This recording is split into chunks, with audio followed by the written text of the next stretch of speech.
let's go to Yuzu. Yuzu, come on in. Thank you for taking the opportunity. I wanted to, call obviously to correct and confirm that I am a girl, but I also wanted to give people a little bit of a history.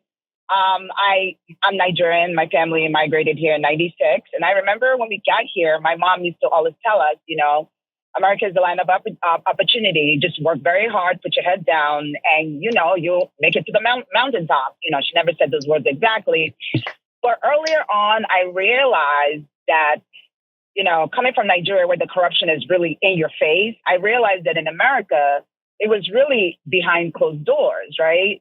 So before you realize that things were going south, like the 2008 financial crisis, you were robbed of everything. So case in point, growing up in New York City, my dad passed away, but my mom, 6 kids, she literally worked 20 hours out of a 24-hour day to put food on. Sorry, I'm driving. She didn't qualify for school lunch because they said that she was too wealthy. But my mom is working 20 hours out of a 24-hour day. So that's when I realized, I said, wow, there's really no mountaintop. Doesn't matter how hard you work. The system is designed, it's working the way it's designed, right? And I think what this con and felon did as a New Yorker, we saw what he was all about. And it's just sad because for so long, people like my family were realizing the system was set up to not really achieve the true American dream. And they needed something. They needed someone to say it out loud. And the Democrats, just did not provide that vision and still don't till this day. Like, I'm still waiting for anybody. And listen, Chris Murphy is great. Cory Booker, what they're doing is great.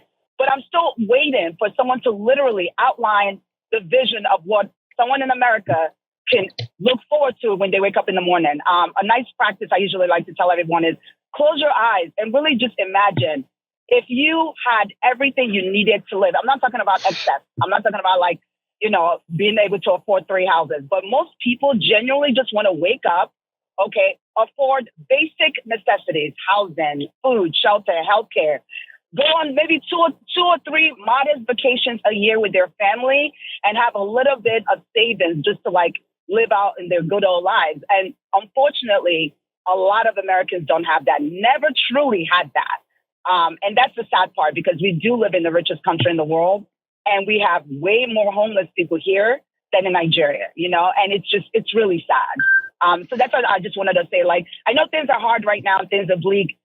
But everybody just has to remember, close your eyes and imagine what it is that you want from the dream that was promised to a lot of people who are naturalized citizens or born here. You were promised this dream, but unfortunately, you've been lied to for so long. And we, as the people, have to start saying enough is enough.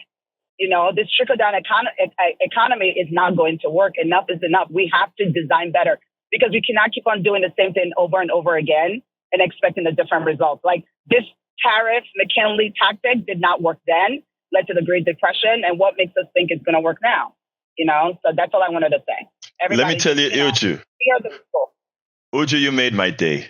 You have made my day because coming from a caller to give that narration, and not only from a caller, from somebody whose parents, like my parents, when I came to America and I went to the University of Texas and I saw the light and I became an activist from the time I was at university at 19 years old. And my father came and visited me and saw me in one of my protests and all of that. And he said, I sent you here to get educated and in the land of opportunity. Right. All of that, my dad said. He was upset at me for actually having seen the system. And, you as well, like myself, a first generation American, right? And saw the light and said, we are going to make America be what it told all of us it's going to be. Yes, there are too many people that have bought the Kool-Aid. We are here to say it's not really Kool-Aid. It is really the poison that Jim Jones gave the people back in Jonestown in Guyana. Thank you so kindly for your calls. And really quick, I want to mention 2 more things. Like you said, you talked about America has never honored any of the treaties. And I honestly, truly believe that it goes back to 2 things. I never experienced microaggression and racism until I came to America.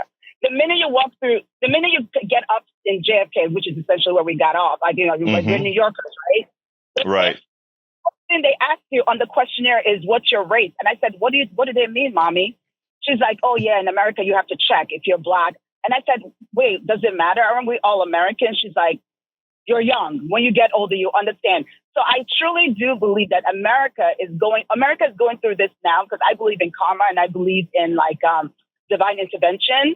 I feel like America has to burn, and from the ashes will come greatness, because America never truly atoned for its two original sins. It never atoned for the enslavement of Africans, and it never atoned for the pillage and the destruction of indigenous people's land. And so remember what they did to the Chinese as well. Exactly. I mean, I basically, but I'm talking about like people that, yes, in addition, Chinese never really atoned for it. And you can honestly, legitimately learn American history and still love your country. In Nigeria, I knew more about American history than Americans here. Amen. We did. More. Yes. Yes. It's crazy. And I went to public schools, but as a person who went to public school, I watched in New York City, I literally watched the decay, and I said, wow, we are being lied to. And I don't know when the chickens are going to come home to roost. And in 2025, they are coming home to roost. Thank you, Uju. I got it. Uju, I got to go to a couple other callers, but thank you, sis. You have a wonderful day. Thank you for taking my call. Bye. Bye. Absolutely. Great call.